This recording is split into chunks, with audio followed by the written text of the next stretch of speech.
Okay, students, let us proceed to discuss our new topic, that is some special integrals, in which today now we are going to discuss our sixth special integrals. The special integrals is stated as integral of 1 upon under root of x square plus a square dx is equal to log of mod of x plus under root of x square plus a square. Okay, students, are you ready?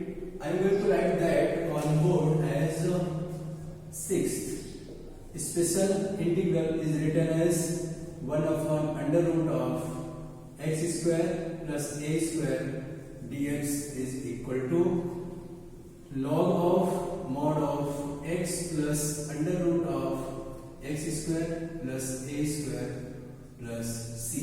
Okay, let us prove this result. Students, we have a algebraic expression as x square plus a square. अब हमें क्या करना है, इसको एक simplified form में present करना है, जिसका ये पूरा ये जो एक्सप्रेशन है कहाँ पे लिखा हुआ है, it is written under root मतलब स्क्वायर रूट के अंदर लिखा हुआ है। मतलब हमें ऐसा एक्सप्रेशन चाहिए जिसका आसानी से इजिली स्क्वायर रूट मिल सके। ओके, तो हमें क्या करना है, x को कुछ ट्रिग्नोमेट्रिक फंक्शन से रिप्लेस करना पड़ेगा और उससे फायदा क्या है, हमें सिंप्लीफाइड फॉर्म मिलेगा और उसका हमें स्क्वायर रूट मिल सकेगा। अब x का ट्रिग्नोमेट्रिक फंक्शन कौन है, कैसे आएगा, कैसे मालूम चलेगा? देखिए, उसके लिए हमें अपने पास ये वाला ट्रिग्नोमेट्रिक एक्सप्रेशन है, कौन सा, 1 plus tan square theta is equal to sec square theta, 1 plus cot square theta is equal to cosec square theta. ये क्या है? These two are our second and third trigonometric identities. First क्या था? First is sin square theta plus cos square theta is equal to 1. तो वो यहाँ पे applicable नहीं है, क्यों नहीं है? बताता हूँ। देखिए, यहाँ पे x square plus a square. अब जो सेकंड टर्म है, यहाँ पे दो ही टर्म्स है, first term second term constant term है a स्क्वायर। वहां पे हमको 1 बनाना है। पहला काम क्या है, a स्क्वायर को हटा करके 1 बनाना है। अब a स्क्वायर हट के 1 कब होगा, when a square is divided by himself. जब खुद से a स्क्वायर डिवाइड होगा तब जाके क्या बनेगा, 1 बनेगा। मतलब मैथ्स में क्या करना पड़ता है, हमें कॉमन निकालना पड़ता है। कॉमन का मतलब क्या होता है, किसी से मल्टीप्लाई, किसी से डिवाइड।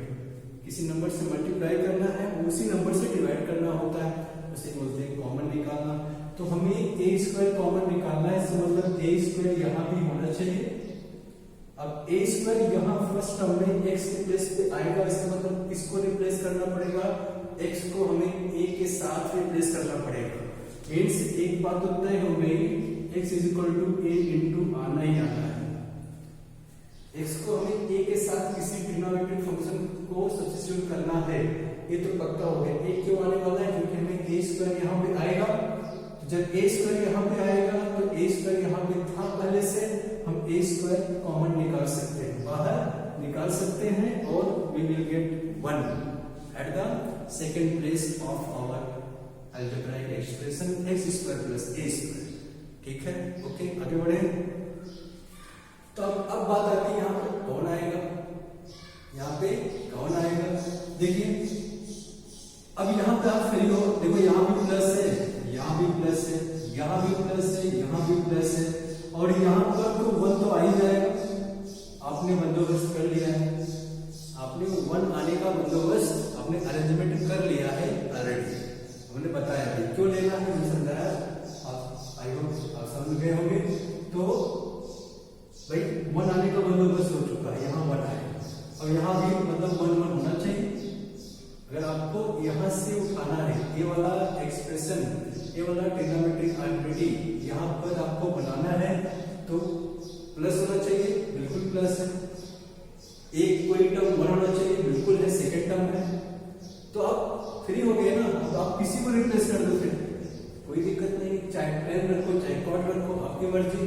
तो यहाँ पे क्या रखना है, x x is equal to a tan theta रखिए और a cot थीटा रखिए। अब आप फ्री हो, आगे समझ में? ठीक है, तो x is equal to a tan theta आपको रिप्लेस करना है या a cot थीटा रखना है, आपकी मर्जी। तो वो हमें सिंप्लीफाइड फॉर्म दे देगा। चलिए चेक कर लेते हैं।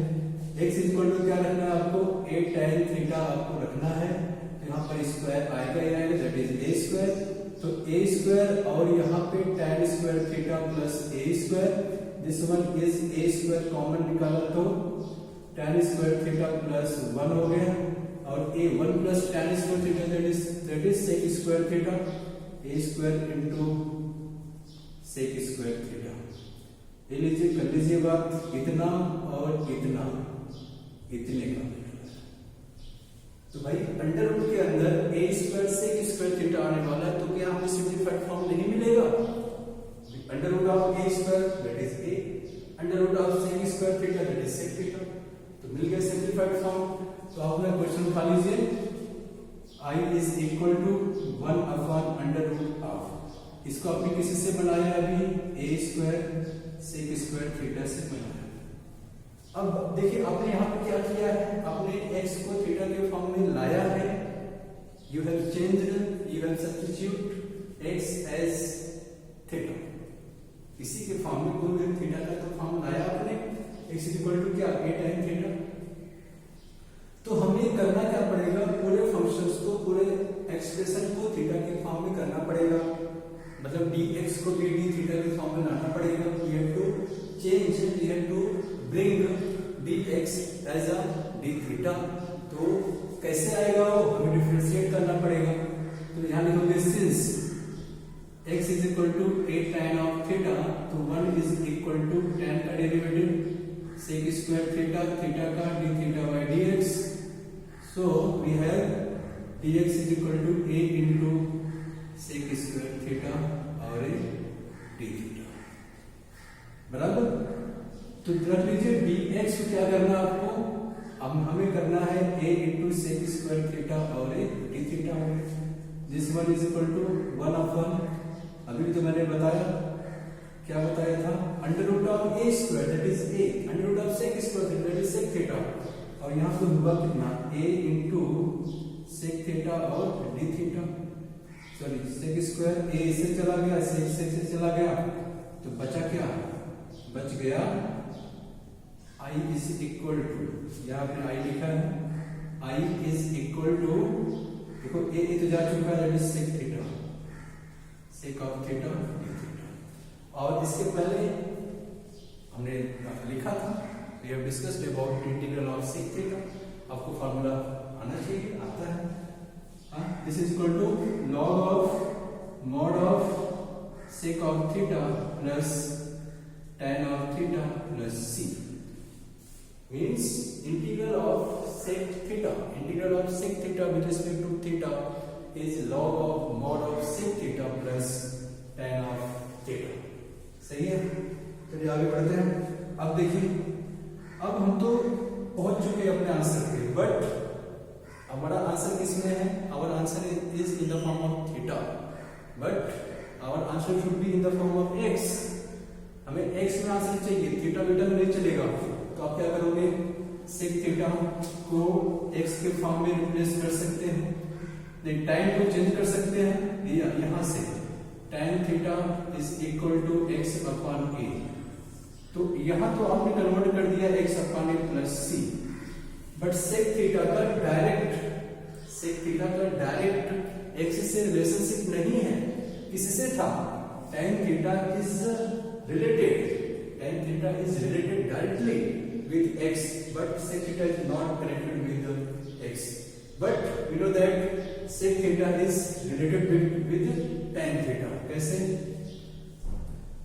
sec square theta is equal to 1 plus tan square theta, 1 plus tan मतलब x upon a to the whole square, that is 1 plus x square upon a square। तो cross multiplication a square plus x square upon a square। तो यहां से sec theta कितना हो जाएगा? Under root, means under root of a square plus x square upon a। तो आप यहां पे क्या रखोगे? Under root of a square plus x square upon a. Okay, यहां तक आपने सीखा, ठीक है। तो log of under root of a square plus x square upon a plus log of plus x upon a, इतना तक पहुंचा। थोड़ा सा और हमें सिंप्लीफाई करना पड़ेगा। चलो यहाँ पर since I is equal to, क्यों लिख रहे हैं, log of mod of under root of x square plus a square upon a plus x upon a plus c, यहां तक पहुंचे, सही ना, लॉग ऑफ, ठीक है, क्लियर। तो I is equal to log of under root of x square plus a square plus x upon a plus c. थोड़ा सा सिंप्लीफाई कीजिए, लॉग ऑफ, तो देखो इसको आगे पीछे मतलब इसका एलसीएम ए हो गया, भाई यहाँ भी ए है यहाँ भी ए है, दो फ्रैक्शन है, दोनों का डिनोमिनेटर इक्वल है, दैट इज ए और ए सेम है, तो इसका एलसीएम ए हो गया। और x को आगे पीछे मतलब फर्स्ट टर्म इज x और second term is x square plus a square plus c. अब ये log of m by n बन गया, log of m by n means log of quotient, log of quotient. Okay, क्या होता है log of m, m means x plus under root of x square plus a square minus log of n, log of a plus c। अब हमको मालूम है ये दोनों क्या है, log ऑफ n कांस्टेंट है और c क्या होता है, c इज आर्बिट्रेरी कांस्टेंट, और उसमें c और क्या बोल सकते हो उसको, इंटीग्रल कांस्टेंट बोल सकते हो। तो log ऑफ a कहां जाके मिल गया, दैट इज c में जाके मिल गया, constant is included with c, so we have log of mod of x plus under root of x square plus a square plus c is our final answer. So in this way we get log of x plus under root of x square plus a square plus c. Okay, so our sixth integral is 1 upon under root of x square plus a square dx is equal to log of mod of x plus under root of x square plus a square. Please note that, copy कीजिए।